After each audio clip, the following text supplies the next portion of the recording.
Hello guys, selamat malam dan selamat ber-PKP. Selamat malam. Selamat malam, selamat pagi, selamat petang yang tengah menonton video ni. Terima kasih kepada korang semua.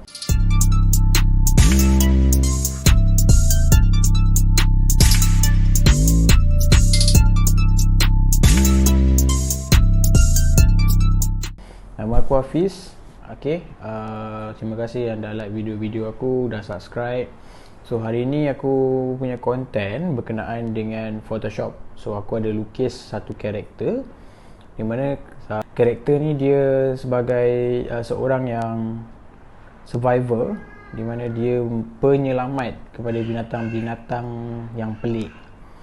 So aku cuba create satu karakter, karakter manusia dan juga karakter binatang pelik lah. So kalau korang nak tahu binatang tu, jom tengok aku buat video ni. Ni fast video laju. So jadi korang kena tengok aku punya time lapse lah. So macam mana aku buat daripada sketch sampai aku colouring. Okay guys, stay tune, watch out.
Invincible.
Okay guys, so macam mana dengan video aku tadi? So itulah video cara macam mana aku lukis dekat Photoshop menggunakan lokom dan juga pen dia. Kemudian aku colouring. So 100% aku guna dua-dua punya benda ni. So aku buat melalui Photoshop. So yang berminat dengan video aku boleh cuba tekan button like. Okay, jangan lupa subscribe. InsyaAllah aku akan terus keep doing tiap-tiap minggu untuk keluarkan satu video. So untuk next content aku dah ada idea, tapi kalau korang nak tahu, so jangan lupa tonton channel aku guys. So guys, keep it up, stay tune, stay safe, duduk kat rumah, selamat ber-PKP guys. Assalamualaikum.